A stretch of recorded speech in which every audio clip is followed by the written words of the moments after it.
Okay, now getting connected properly. Extremely sorry. Okay, guys. So what I was telling to you, I have planned today's lecture with on the topic oxidation pond design problems, but due to some issues, I could not continue that lecture on the board. That board is not available. Some overlappings happened. So um, that I have postponed in the next lecture. Today I will complete the next part. Okay, so I will take a revision in the short period of time. That stabilization point we were discussing, it is also known as the oxidation pond. Then it is classified into three types, that aerobic oxidation pond, anaerobic oxidation pond, and facultative oxidation pond. Okay, aerobic oxidation pond, in presence of oxygen, the decomposition can be performed. Only the care we are supposed to take that this tank should be designed shallow. Is it? So shallow design of the oxidation pond will help you. It can be ranged in the depth of that tank. You can keep it in between 0.5 to 1.2 meter. Okay, so this will give you a proper aerobic environment in the tank. How the aerobic environment will generate in that?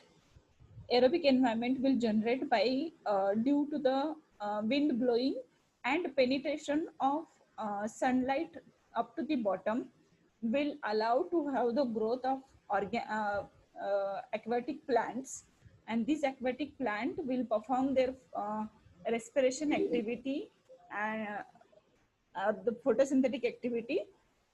And during that photosynthetic activity, these aquatic plants will release the oxygen, and that oxygen can be consumed by the microorganisms at the bottom of that particular shallow tank. Okay, this is the aerobic condition, aerobic pond working, how the aerobic pond working. Then the second one, we have discussed the anaerobic pond. In the anaerobic pond, the in absence of oxygen, the decomposition of organic material by the microorganisms will perform. Okay, in how the anaerobic environment can be created, there is no need to close the tank. Only you are supposed to provide the increase the depth of tank, and that depth of tank itself naturally will create the anaerobic environment, because there will not be the penetration of sunlight up to the bottom, first thing, and whatever the wind is blowing, it will blow and will allow to mix the oxygen only at the surface layer.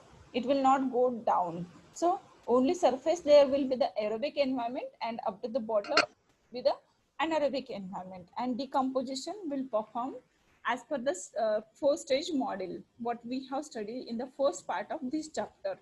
Okay, then the next one we have studied about the facultative pond. We discussed that part, facultative pond. Naturally, there will be formation of three layers in a pond if you will construct the facultative pond in the range of 1.2 above the 1.2 meter in the, up to the 1.5 meter.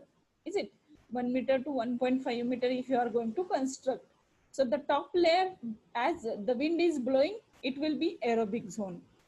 आता तुमचं म्हणणं असं असेल, मी त्या दिवशी पण explain केलं होतं, आता परत एकदा एक्सप्लेन करते की एरोबिक पॉन्ड तुम्ही म्हणताय की 1.2 मीटर पर्यंत डीप कन्स्ट्रक्ट करा आणि तो एंटायर पॉन्ड हा एरोबिक पॉन्ड राहील असं मी क्लेम केलेलं आहे पहिल्याच ह्याच्यामध्ये क्लासिफिकेशन मध्ये.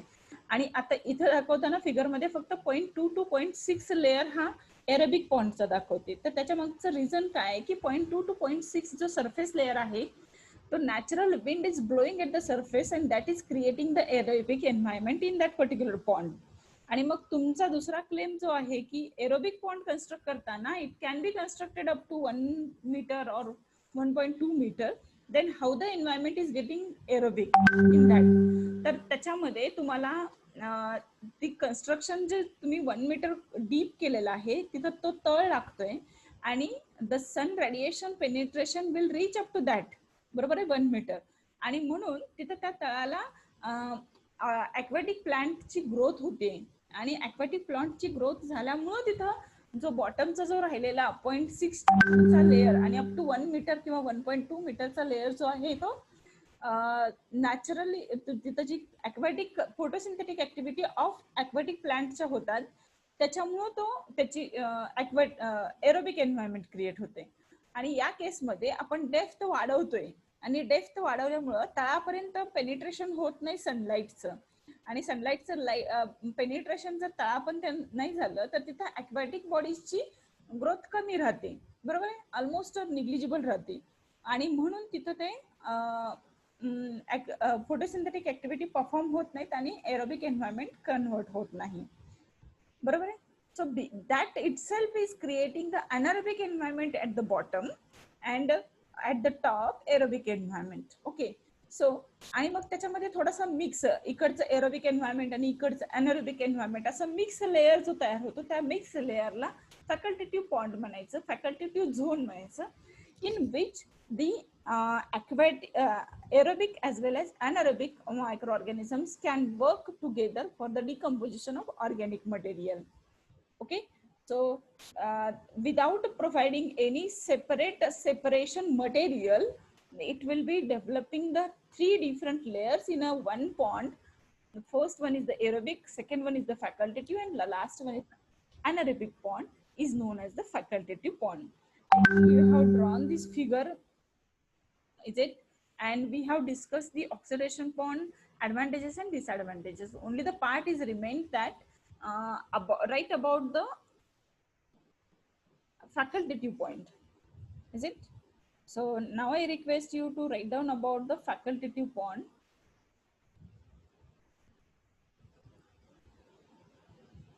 May I?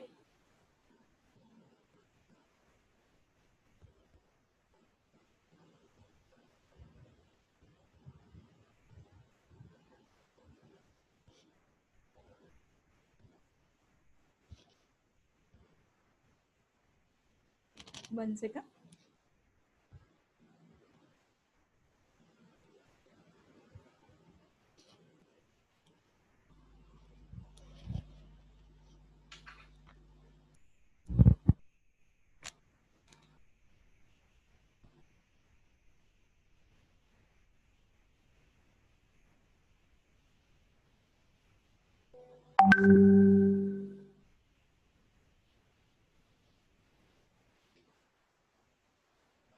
Okay, write down please facultative pond.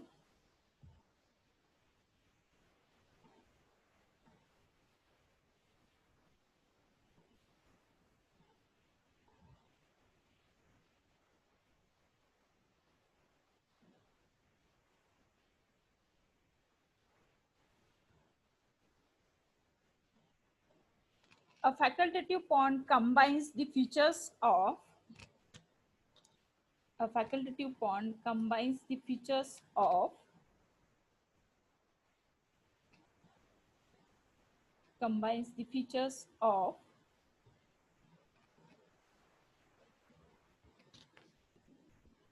the aerobic and anaerobic ponds. The aerobic and anaerobic ponds. Aerobic and anaerobic ponds constructed for the intermediate depth intermediate depth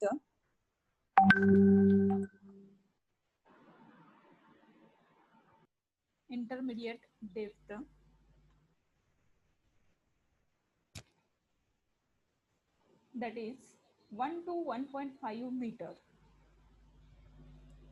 1 to 1.5 meter. Hello madam. Hi madam. हो.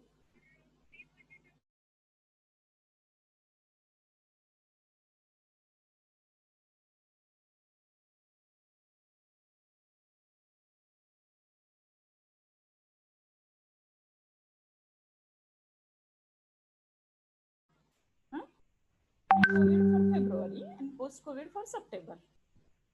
मी तसं ग्रुपवर टाकते, post Covid आणि pre Covid.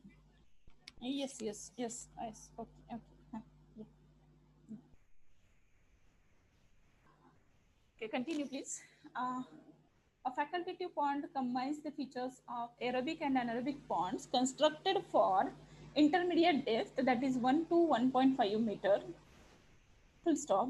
A facultative pond consists of three zones. A facultative pond consists of three zones. List out three zones. First one, aerobic zone at the top. Aerobic zone at the top.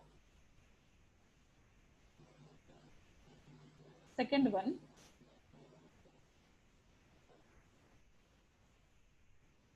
anaerobic zone at the bottom. Anaerobic zone at the bottom.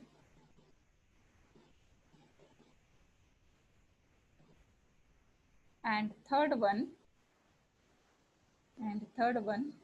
facultative zone situated between the aerobic and anaerobic zone. Facultative zone situated between the aerobic and anaerobic zones, where where decomposition of where decomposition of incoming organic waste incoming organic waste and products of anaerobic decomposition and products of anaerobic decomposition are done by facultative bacteria are done by facultative bacteria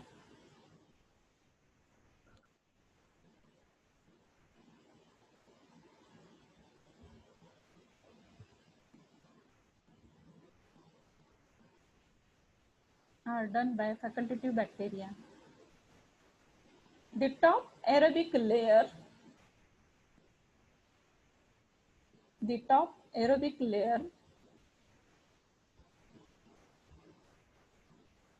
acts as a good check. Aerobic condition असेल तर तिथं smell येत नाही. Is it? So that's why the top aerobic layer acts as a good check against odor evolution from the pond.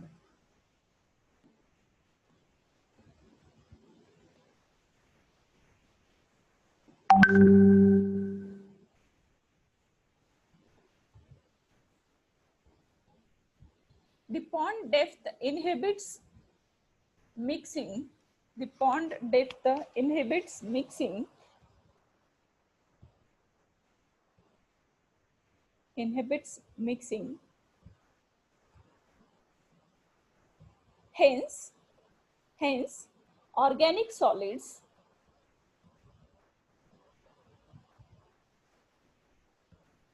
organic solids will remain at the bottom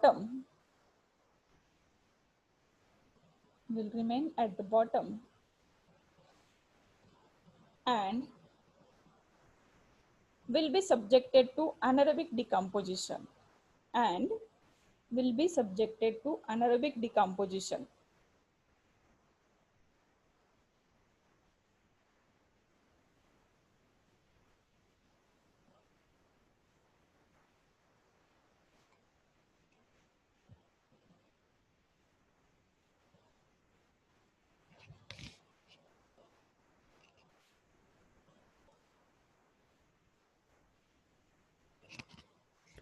Will be subjected to the anaerobic decomposition. Madam, hello. Hi, madam. काय म्हणतात ते?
Oh, sorry guys.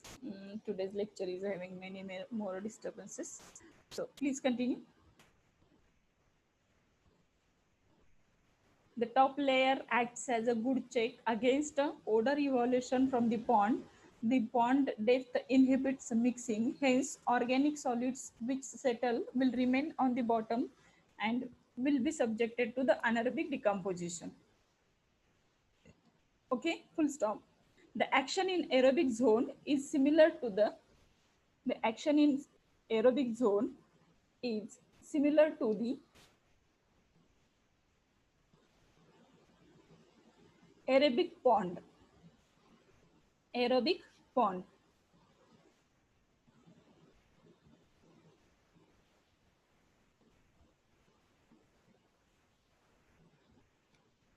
Okay.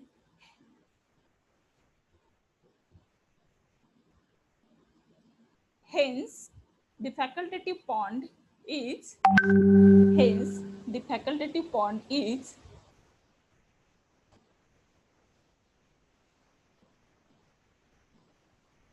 facultative pond is best suited and most commonly used for the treatment of sewage. Hence, the facultative pond is best suited and most commonly used for the treatment of sewage when the case of low cost treatment comes.